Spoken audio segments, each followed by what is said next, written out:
She was the original honky-tonk girl. Thank you. She was born a coal miner's daughter, but she has become a country music legend, Miss Loretta Lynn. She was the first one that came out with the songs that, you know, pretty much told a man which way to stand. She really changed what women could sing about. You set this chicken your last time, 'cause now I've got the pill. She was just mad as she could be, and I thought, I've got to play her. Loretta Lynn, now on Biography.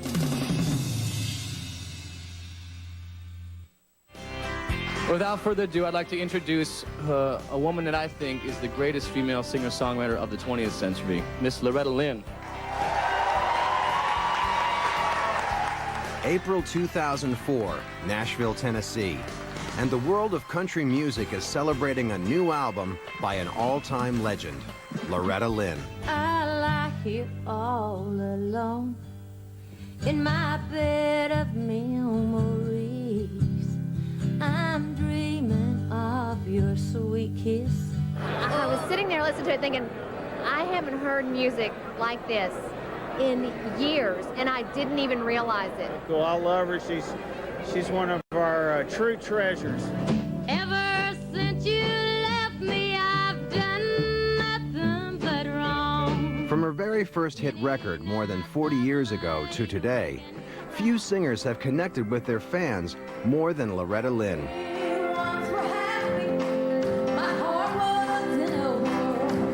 Because they know that each and every one of her songs contains a piece of her life and theirs.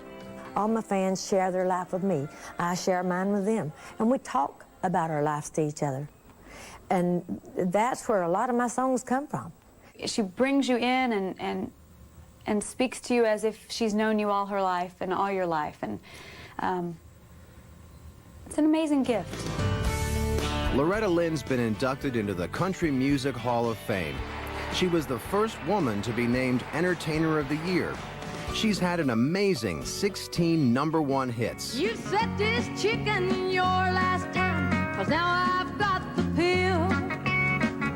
She is a fearless songwriter whose controversial lyrics broke down barriers and spoke to women everywhere. Loretta was the first hillbilly feminist.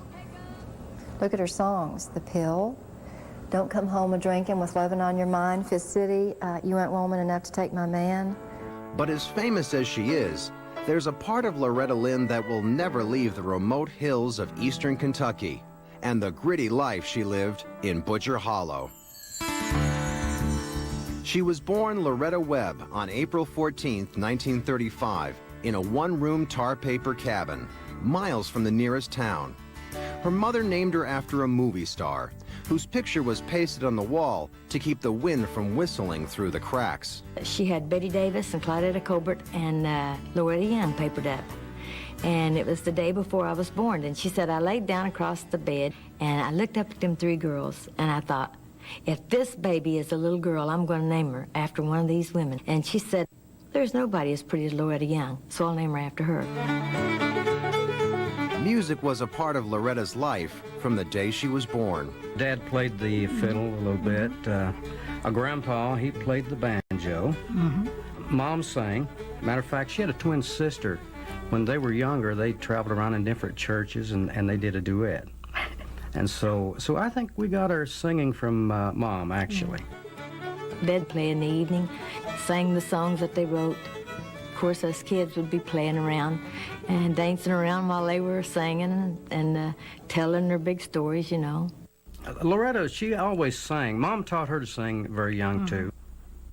I'm sure that she rocked me and Peggy and all of us kids to sleep singing. Yeah, you could hear for a mile around.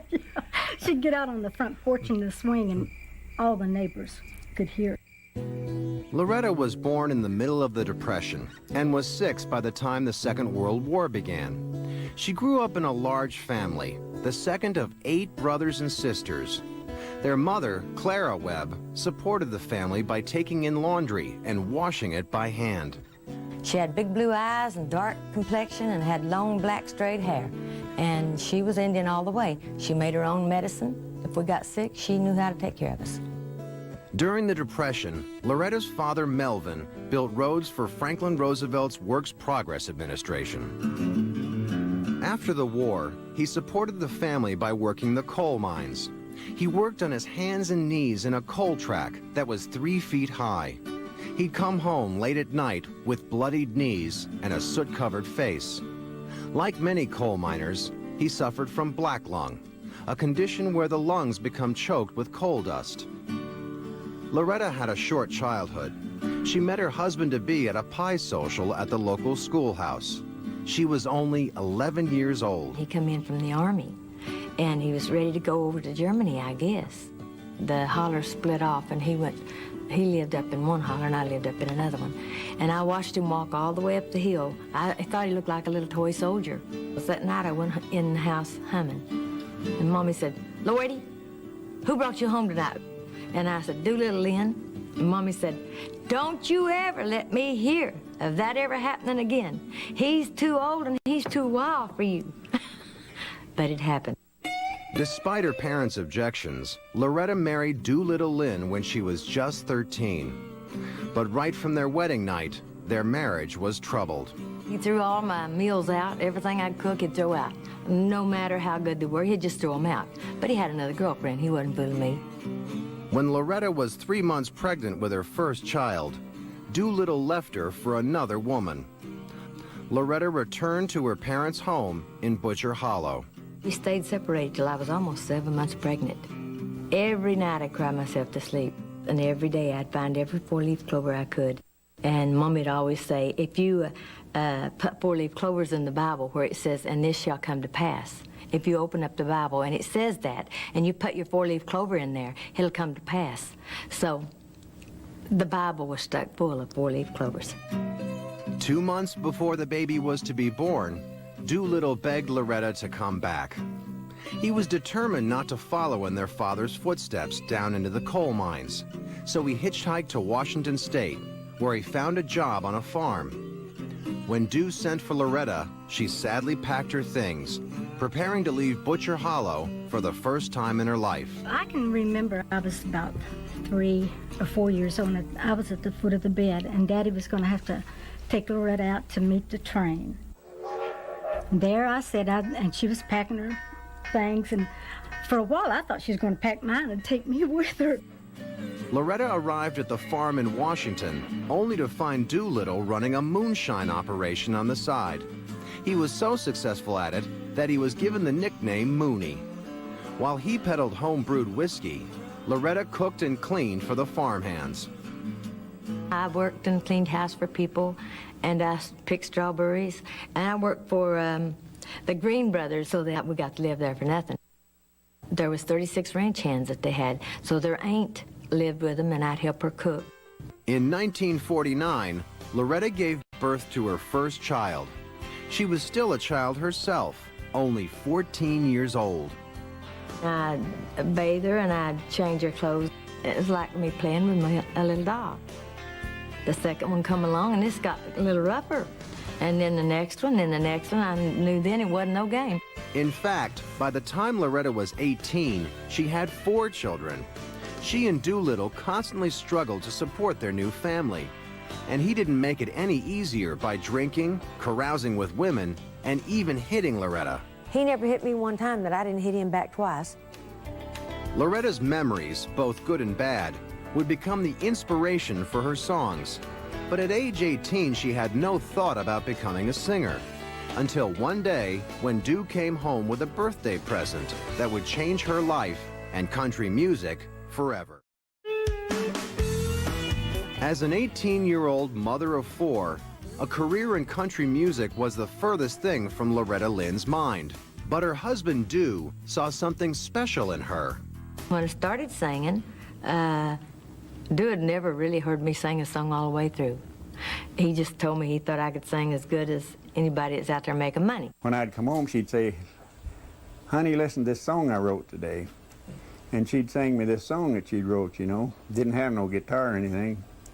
So I thought it sounded real good to me, and so I was going into town, Bellingham, Washington, and I was looking in a pawn shop, and I seen this guitar in there, and I went and bought the guitar and brought it to her. But it wasn't until Loretta was in her mid-20s that Dew pushed her to take the next step. He said, I'm going to have you sing. We'll make enough money to buy us a new home, and then you can quit. You know, it don't work that way. Loretta struggled to teach herself how to play the guitar better by following a mail-order correspondence course. After only 2 months, Dew arranged an audition with a local group. They were so impressed by her raw talent and taken by her youth and shyness that they offered her a job performing with them at the Grange Hall in Linden, Washington. They had a show every Saturday night, and they gave her $5 a night to sing with them. So she was starting out pretty good. I mean, getting a little money, that was pretty big to her at that time, I'm sure. Word spread quickly about the new local singer. Soon the Grange Hall was so packed that it couldn't contain all her fans. Doolittle decided that it was time to take the act on the road. Handmade me a handmade sign to put out in front. It said Loretta Lynn and the Trailblazers, we named the band. We put it out on the road. Pretty soon we was working there 6 days a week. Loretta's reputation reached across the Canadian border, where a wealthy lumberman named Norm Burley saw her on a TV show. He came to see her play in person, and her performance of Whispering Sea touched him so deeply that he vowed to share Loretta's extraordinary talent with the world.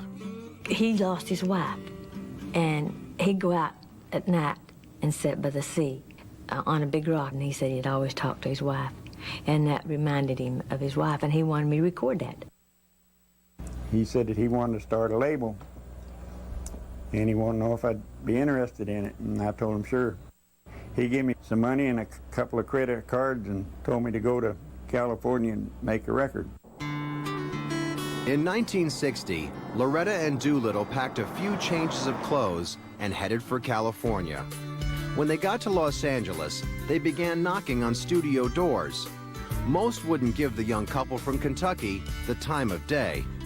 I went to several studios, and they wasn't interested in anything, you know, because, you know, they were busy and they didn't care about making it. So finally went to this one studio, and I told that old boy in there, and he said, oh, there's a guy back there might be interested in that. He was talking about Speedy West.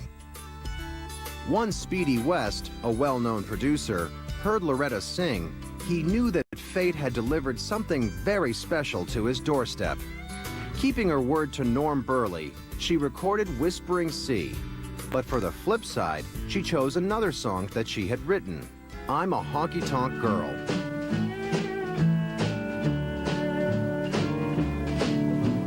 Ever since you left me, I've done nothing but wrong. Many nights I've laid awake and cried.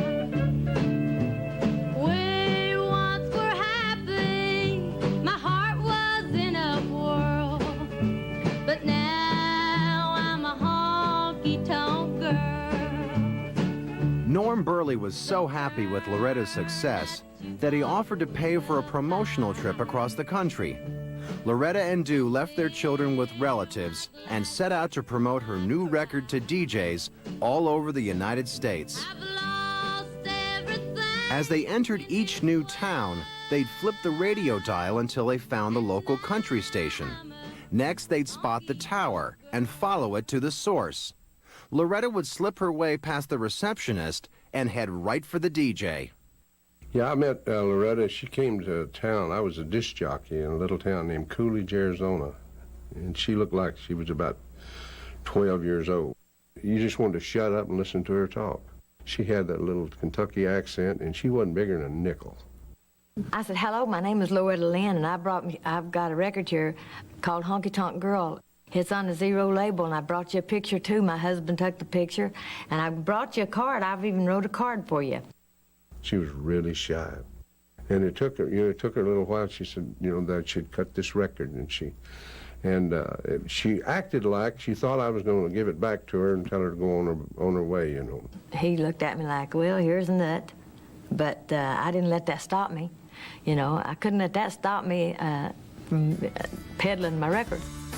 Loretta and Dew would drive all day. At night, they would sleep in a cheap hotel or in the car to save money. They stopped at every radio station in their path, no matter how small. Loretta was determined to get her song on the airwaves. Time we got back home, the record was 14 on the charts. And Billboard, I didn't really know what that meant. And when I got home, the boys in the workforce there in that joint, they came running out and they said, you know, you're 14 in Billboard, you're 14 in Billboard. And I said, well, I said, that good? That mean it's good? Sadly, though, Loretta's father had not lived long enough to enjoy her good fortune. He had died the year before of a stroke. But the success of I'm a Honky-Tonk Girl inspired Loretta to pursue even bigger dreams. She decided to head for the home of country music itself, the Grand Ole Opry. I'd tell all the disc jockeys I'm going to Nashville, I'm going to be on the Grand Ole Opry, and they laughed at me. And I wondered why they laughed.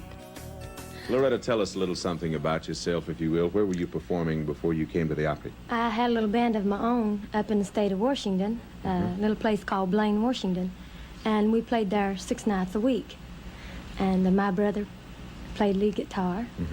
And about 6 months ago, we moved back here. This was my first time on the Grand Ole Opry. I can't remember anything but patting my foot and then running off stage and hugging Doo, you know, and telling him I'd sung on the Grand Ole Opry. That's the biggest you can get. Loretta was so popular that the Opry kept asking her back for a total of 18 consecutive weeks. The Grand Ole Opry Show introduced Loretta Lynn to millions of new fans. And now, with her first hit record, she had taken a giant step on the long road to national fame. By 1960, Loretta Lynn's career was taking off. She had a hit record, I'm a Honky-Tonk Girl. She had performed on the Grand Ole Opry. Yet even with her success, Loretta was still without a record deal. Loretta's managers, Doyle and Teddy Wilburn, hoped to sign her with Decca Records. But Decca producer Owen Bradley was more impressed with Loretta's songwriting than her singing. The Wilburn brothers were kind of pressuring me to take an act, and they played me this song, and I needed a song for Brenda Lee. I said, why don't you give me that song? And Owen said, I'll take that one song called Fool Number One. And Doyle said, I'm not here to push a song, I'm here to push an artist. Owen says, well, I'll tell you what, Doyle, we'll make a trade here. Give me Fool Number One for Brenda Lee, and I'll record Loretta. And he said that was the best trade he ever made. Loretta's popularity grew so quickly that in 1961, she was named the most promising female artist by the Country Western Disc Jockey Poll.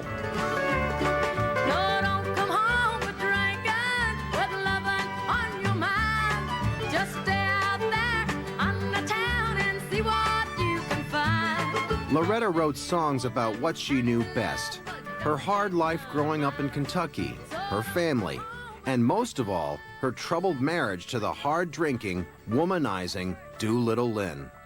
He did all them things. You ain't woman enough to take my man. Squalls on the warpath. Don't come home a drinking.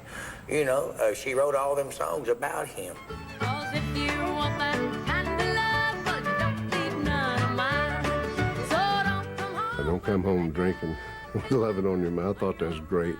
Every man in the world has come home in some kind of shape, you know, and thinking, you know, here I am, the lover of the world, you know. You've been waiting all this time for me. I know I've done that. Men are a mess, and she told us about it. She was the first one that came out with the songs that, you know, pretty much told a man which way to stand. Loretta wrote songs for women everywhere. She challenged convention and confronted social taboos in a string of #1 hits like Rated X. They thought since it was going to be rated X, it had to be real bad. And it was taken up for the girl if she'd been married. You know, it started out, well, if you've been a married woman, things didn't seem to work out. Divorce is the key to being loose and free, so you're going to be talked about. So it was taken up for the divorced lady. Not one thing in there was bad. But they got a lot of belly aching about it, but it was still a hit for me. As Loretta's fame grew, so did the controversy over her songs. Some were condemned by religious groups, others were banned by radio stations. But none caused a bigger uproar than her song about birth control, The Pill. Several years I stayed at home, while you had all your fun. Every year that's gone by, another baby's come. There's gonna be some changes made right here on Nursery Hill. You set this chicken your last time, 'cause now I've got the pill. People were complaining about how in the world can you sing a song like that on the air. You know, you just can't have, you can't talk about things like that. When they told her, you know, that she shouldn't be talking about the pill, I mean, she'd get on Carson or whatever, and she'd say, well, why? I take it, don't you? The preacher would preach about it on Sunday, and then the women would go out and buy it to see how bad it was. I never dreamed that women would take this the wrong way, and they didn't. They bought enough of them to make #1. The song was blacklisted by radio stations from Boston to Tulsa. But that didn't stop the pill from soaring straight to the top of the charts. It resonated with all of us. And I'd be in my 57 Chevy going to the grocery store, and I'd be going, amen, sister, tell it, tell it, tell it. Well, you know, I never even thought about the feminist deal and all this kind of stuff when I put out the pill and put out One's on the Way, and the underground papers began coming out. They wanted to know if I was woman's lib. And I said, hey, you know, I believe in if a woman does a man's job, she ought to get paid the same price he does. But I ain't going down the street burning my bra, if that's what you're talking about. I need that thing. Loretta had become an outspoken headliner who could write #1 songs with the best of them. In the male-dominated world of country music, she was busting down barriers. She really changed what women could sing about and did it very straightforwardly with no apologies, and really kicked down a lot of doors for the rest of us. Through it all, I think we come through, and I think we're making a big statement now. There's a lot of women out there that are selling out the concert halls, and a lot of women that are running record labels and television production. And I think it's about time. I'm glad to see it. Go, girls.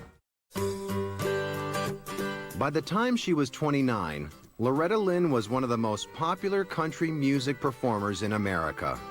In 1964, she was voted favorite female artist by Billboard magazine. During the 60s and 70s, Music City News named her Female Artist of the Year an incredible 12 years in a row. I don't think she ever thought she could make money doing it. I know I didn't. I just wanted to do it. It was just a love for music. When we started working and making some money, I mean, it was just what a thrill to be able to do what you've always dreamed of doing and make money doing that. But as Loretta's career blossomed, she was spending less and less time at home with her children. It only became more difficult when in 1964, she gave birth to twin girls named Patsy and Peggy. When we were growing up, we did not have her. Very few times I can actually remember her being home and it being, you know, feeling like you had a mother there. Stayed home and really did a great job with the twins. And I used to get so sorry for Loretta because she would say, my oldest 4 kids know me and I'm mommy, but to the twins, she said, it's so hard because I haven't been around them while they were little, nearly as much as she was the other one. And they just considered mommy and daddy for a while, you know, and that really put Loretta on a guilt trip. So it went against all of her raising to do what she did. Loretta worked hard, barely ever taking a day off. She performed each evening, often doing 2 shows back to back. She would travel to a new city after the show each night, sleeping in the back of the bus. You say our love is over. The demanding schedule soon took its toll on Loretta's health. I've been with her when she's been very sick, where she's had to be on stage, and she's actually, had to leave stage. And I remember I was just there, and she pushes me out, go sing a few songs. And this was way before I even started. Loretta suffered from migraines and then had to fight off a dependence on pills that were prescribed for the pain. She was hospitalized over and over for exhaustion. Try to get her to quit and not do so much on the road and stuff, and so we'd knock off for a month, and hell, she'd get itchy, you know, she'd want to go. She'd wanted to know how the boys are eating, how everybody's doing, and she wanted to get back on the road, and she did. Loretta knew how much she owed to her career. She lived in a 14-room mansion in Tennessee. She had become the first female millionaire in country music. Yet she never forgot her childhood as a poor coal miner's daughter. My early childhood memories probably are some of my best. They stuck with me more because they taught me more. And I think if they didn't, I would be who I was today. Because if you don't remember who you are and where you come from, you get lost in the shuffle as you grow older. Loretta turned those childhood memories into the song that became her signature, Coal Miner's Daughter. Well, I was born to coal miner's daughter in a cabin on a hill in Butcher Holler. We were poor, but we had love.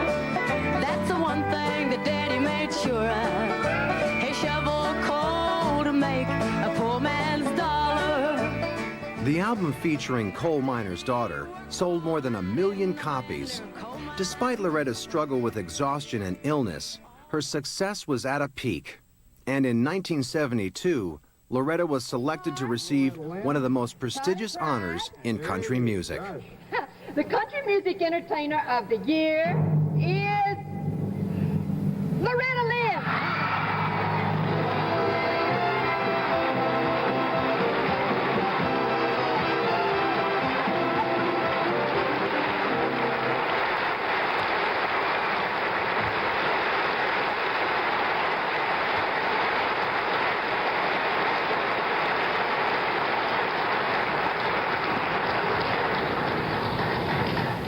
I'd like to say that I've won a lot of awards, and this is one that I have been nominated for, but I never did get. And this, I think, is the only one that I haven't gotten. The only thing, I'm real happy, but the only thing that I'm kind of sad about is my husband is gone hunting. He couldn't make it back in to share my happiness with me. Thank you. America couldn't get enough of Loretta's rags to riches story. She even became the first country star to make the cover of Newsweek. New York Times columnist George Vesey became so fascinated with Loretta that he offered to help write her autobiography. I really didn't want to write a book because I felt I was too young to write about my life. I hadn't lived. When I was 15, I was 35. When I was 35, I was 15. But George Vesey was a good writer, and he talked me into doing it. There really are no secrets with Loretta, that what people saw, what they thought they saw on stage, or the interview that she'd give in some small town, or the way she'd be on television, was exactly the way she was. But in fact, her life was an open book before we did the book. The book, appropriately titled Coal Miner's Daughter, was a huge success, spending 20 weeks on the bestseller list. Loretta hoped the book would finally quell the public's curiosity about her private life. But interest in her story only exploded, and Hollywood came knocking on her door.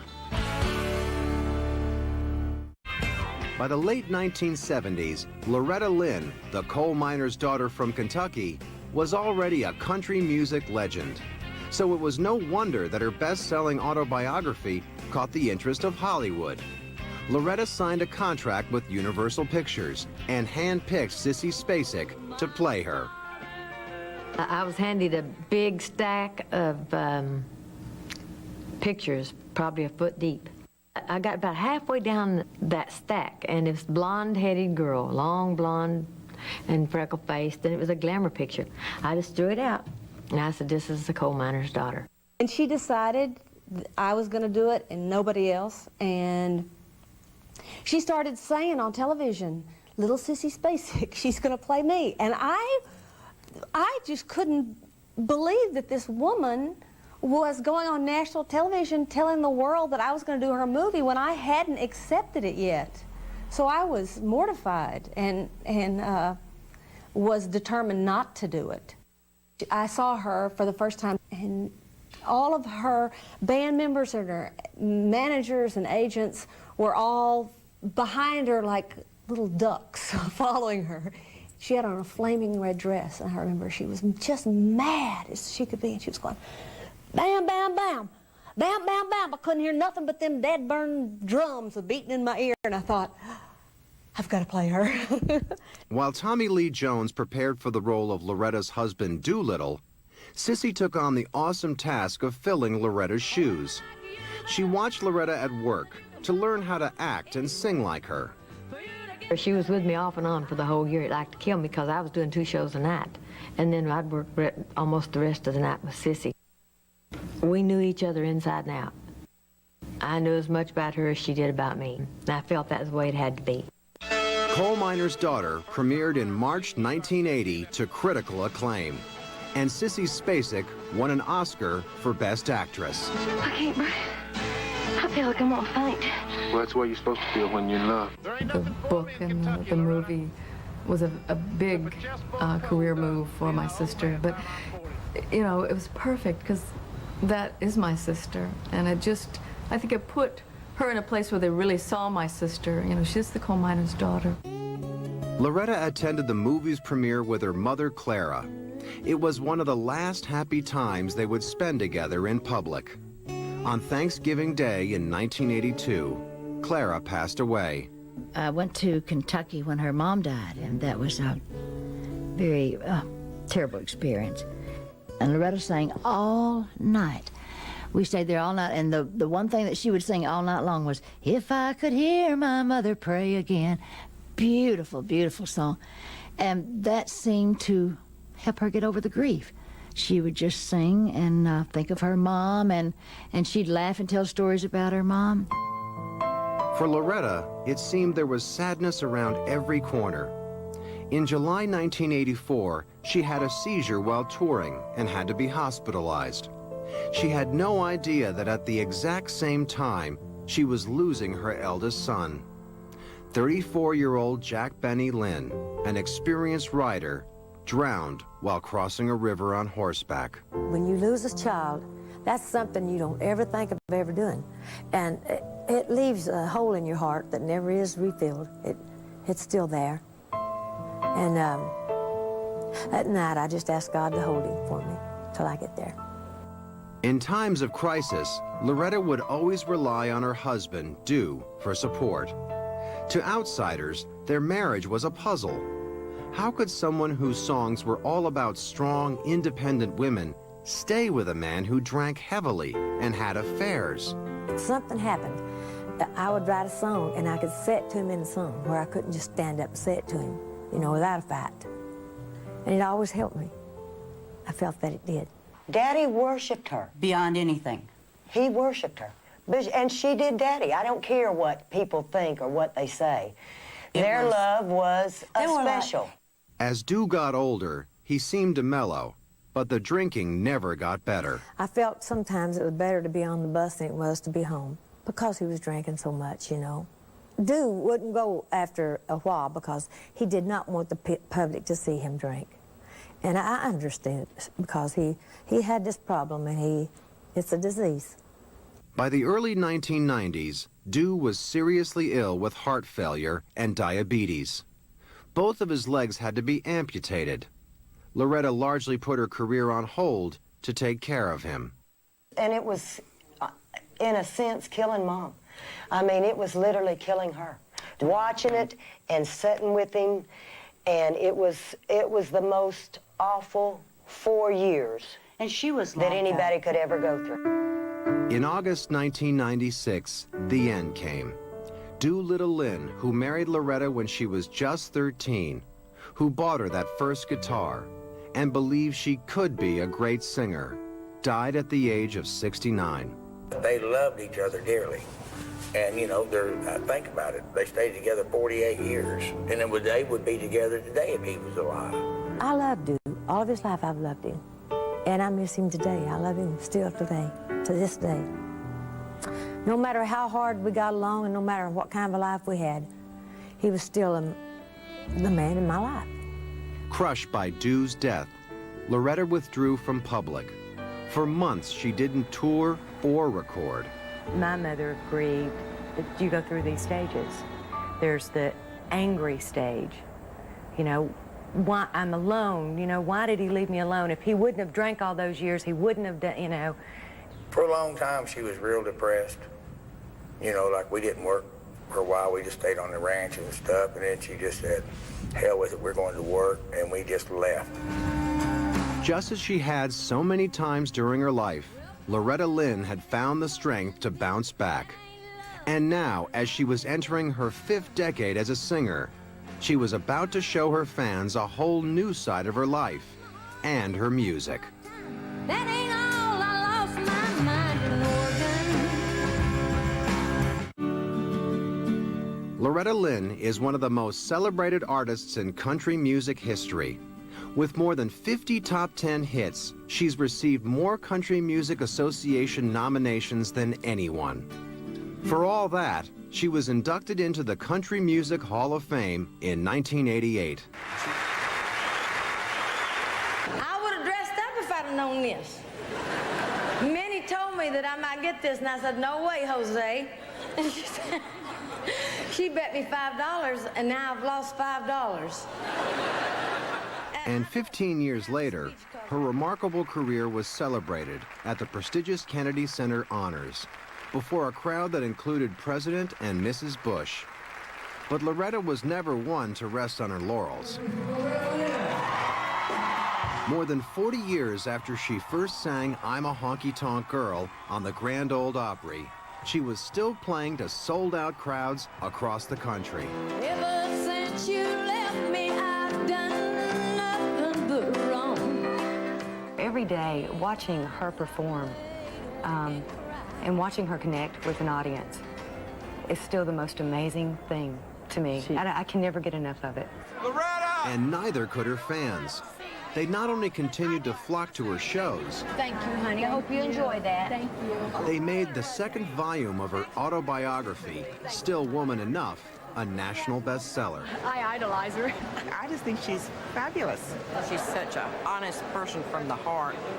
In 2004, Loretta gave her fans new reason to cheer, earning 5 Grammy nominations for her most critically acclaimed album in years, Van Leer Rose.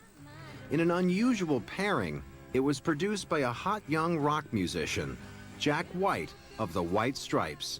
Jack worked his little butt off on this record and let me sing it one time through. I said, don't we sing it no more than that? Nope. That was it. So I had my job over with one take. I've been out here every day since you've been away from me. Loretta wrote every song on the album, including Miss Being Mrs., a painful account of her life without her husband, Dew. Oh, I miss being Mrs. tonight. To be with him, it was a problem now and then, but it's worse to be without him. After Dew's death, Loretta pulled her family in around her, off stage and on. On any given night, her son Ernest would be playing guitar and trading barbs with her on stage. I'm liable to whip him before he gets home, too. Any of you young girls want to whip me, you know, I'll be all right. Get back on your ex. Lord. She wants to get her on her knees and pray for you.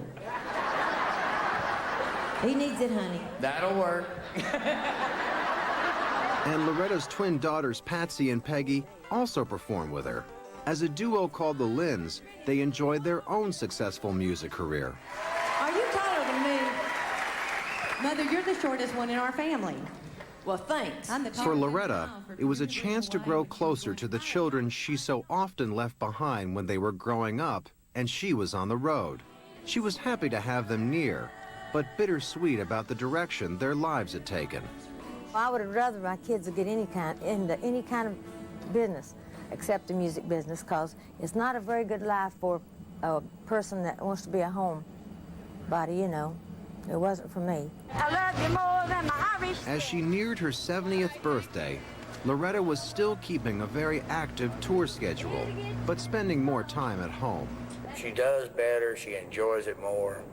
It's not a job now. You know, I've got to go to work. It's if I want to go. But even at home, Loretta was always on stage. Her ranch in Hurricane Mills, Tennessee, had become one of the biggest tourist attractions in the state. 2 million fans came every year to tour her museum. This was what I come into Nashville, had it on. A model of her childhood house, even a replica of a coal mine. I'm just lucky, you know. I'm a lucky girl, and I think God's had me by the hand. To those who know her best, success never did change Loretta. She was and always will be the coal miner's daughter. I watch her, she'll count change on the back of the bus going down the road, you know. We're broke. Okay, Mama. And I've just picked up $150,000, you know, and it's in the safe on the bus, but she's counting her change. That's the way she is, because they live poor, you know, in Kentucky. If Loretta Lynn never cut another record, if she never played another concert, her legend would be secure. She was more than just one of the best-selling artists of all time. She was a country music original, a pioneer. Loretta Lynn still has broad appeal across generations of music fans, as shown when Van Lear Rose earned 2 2004 Grammys, including Best Country Album. Jack White was on hand to accept the awards with Lynn as her collaborator and the album's producer. And in April 2005, Lynn was honored again, this time by Country Music Television with the Johnny Cash Visionary Award. Though Cash had died more than a year earlier, it was a resonant echo to the time Cash's speech welcomed Lynn to join him in the Country Music Hall of Fame and further solidified her standing in the pantheon of country music legends.